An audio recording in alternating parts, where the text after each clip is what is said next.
আমাদেরকে জানিয়েছেন যে গাজায় যে গণহত্যা চলছে সেটি অত্যন্ত নিন্দনীয় এবং তারা তীব্র ক্ষোভ জানিয়ে যেটি বলছেন যে বিশ্ব মানবতা কিন্তু আজ ভুলুণ্ঠিত হচ্ছে।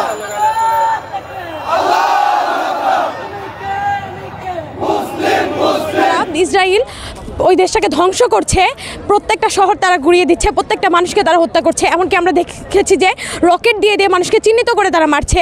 তারা যে হত্যাযজ্ঞটা চালাচ্ছে, ফিলিস্তিনের আশেপাশে আপনি দেখবেন অনেকগুলো মুসলিম কান্ট্রি আছে, কিন্তু প্রত্যেকটা মুসলিম কান্ট্রি থেকে যদি সবাই সমর্থন মানে নিয়মিতভাবে সবাই একত্রিত হয়ে যদি সমর্থন জানাতো তাহলে এই হত্যাযজ্ঞটা এত দূর পর্যন্ত আসতে পারতো না। যে মানুষ বোমার আঘাতে ভাসতেছে আকাশে, এর থেকে নারকীয় দৃশ্য আর কি হতে পারে?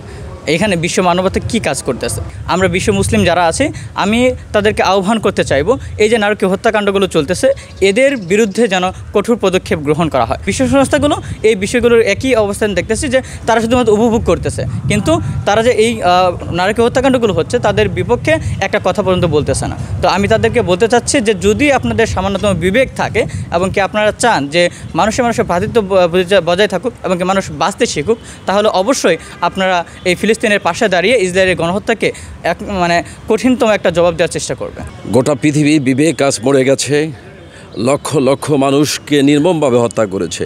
এই হত্যার দায় আসলে আমরা কেউই এড়িয়ে যেতে পারিনি। এটি শুধুমাত্র একটি ধর্মেরই ব্যাপার নয়, এটি মানবতার বিপর্যয়। প্রত্যেক মানুষেরই এই নির্মম হত্যাকাণ্ডের বিপক্ষে প্রতিবাদ করা উচিত। I want to say the president of USA Donald Trump and the president of Israel Netanyahu, just you stop the genocide in Palestine. Just you are killing our brother, sister. You have no right to attack and kill the Palestinian people because you have no land in this world. পত্রপত্রিকা এবং ফেসবুকে আমরা যখনই দেখি ফিলিস্তিনিদের উপর এই বর্বর হত্যাযজ্ঞ দেখে আমাদের মানে আমরা সবাই বাকরুদ্ধ, বলার কোনো ভাষা নাই যে আমরা আসলে কি করব।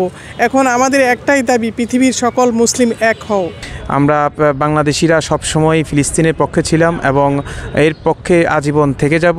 আমরা ইসরায়েলকে রাষ্ট্র হিসাবে কখনোই স্বীকৃতি দেয়নি, বাংলাদেশ দেয়নি। আমরা এখান থেকে বলতে চাই যে আমরা বাংলাদেশ থেকে যত ধরনের সুযোগ আছে আমরা ফিলিস্তিনিদের পাশে থাকতে চাই, আর্থিক হোক কিংবা জিহাদের মাধ্যমে হোক, আমরা সর্বাবস্থায় তাদের পাশে আছি এবং ইনশাল্লাহ ভবিষ্যতেও থাকব।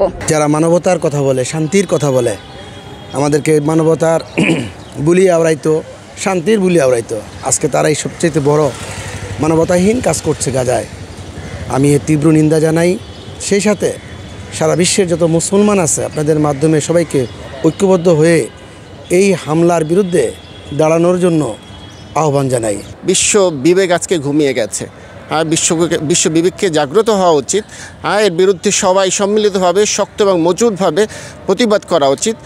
ইসরায়েলকে বুঝিয়ে দেওয়া উচিত, আমেরিকাকে বুঝিয়ে দেওয়া উচিত যে তারা যা খুশি তাই করতে পারে না। আমরা চাই যে যারা হচ্ছে ফিলিস্তিনি মানুষ যারা আছে তারা যেন তাদের অধিকার, তাদের যে নিজ মাতৃভূমি সেখানে তারা যেন ঠিকমতো থাকতে পারে এবং যে নারকীয় মানব হত্যা চালানো হয়েছে সেটার তীব্র প্রতিবাদ আমরা জানাই এবং সেটার জন্য সর্বোচ্চ শাস্তির দাবি আমরা করছি। তারা নিজেদেরকে বলে মানুষ, এরা মানুষ নয়, মানুষের চামড়া বরং এদের গায়ে দিয়ে মানব নামকে কলঙ্কিত করেছে।